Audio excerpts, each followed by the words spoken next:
বিদায়।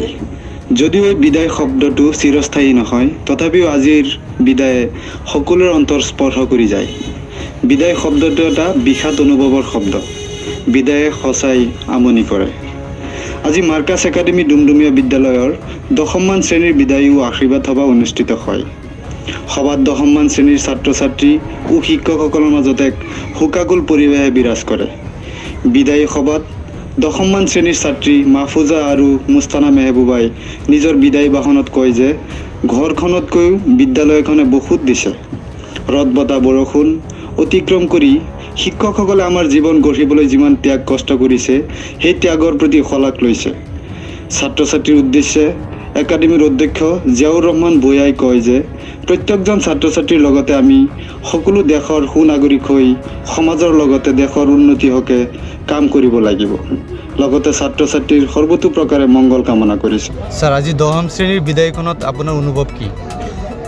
অৱশ্যে বেয়াই লাগিছে বুলি ক'ব লাগিব।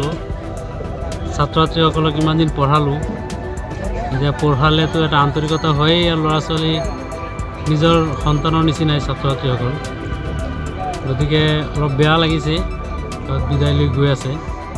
কিন্তু মই বহুত এটা আশা কৰিছোঁ এইটো বেচৰ ওপৰত। আমাৰ বিদ্যালয়ৰ প্ৰথম বেচ এইটো। 10ম শ্ৰেণীৰ ছাত্ৰ ছাত্ৰীসকলে প্ৰথম মেট্ৰিক ফাইনেল পৰীক্ষাত অৱতীৰ্ণ হ'ব, আৰু আশা কৰিছোঁ ভাল ৰিজাল্ট দেখুৱাব।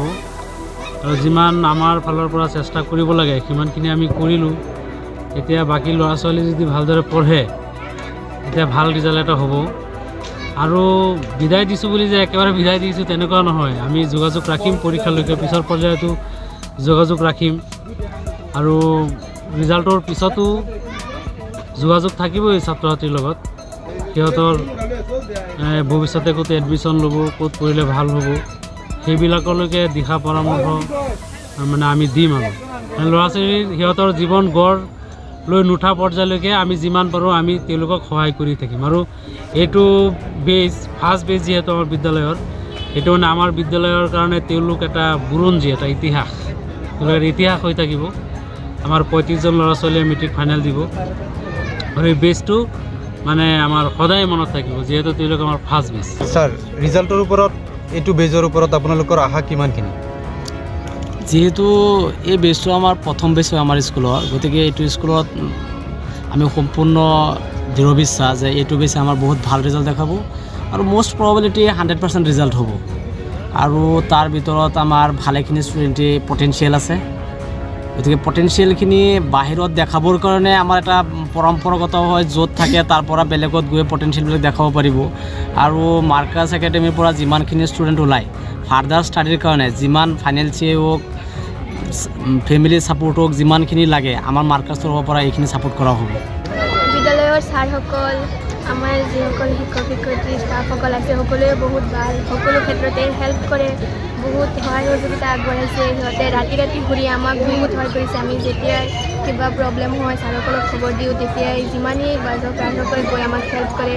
আৰু ছাৰসকলৰ মানে আমাক যিবিলাক কৰিব লাগে ইমান ছাৰসকলে চেষ্টা কৰি আছে, আৰু আমিও চেষ্টা কৰি আছোঁ ছাৰসকলক। সেইকাৰণে আজি আমাৰ এই বিদায় সভাত ধন্যবাদ জ্ঞাপন কৰিলোঁ। কেনেকুৱা লাগি আছে মনটো?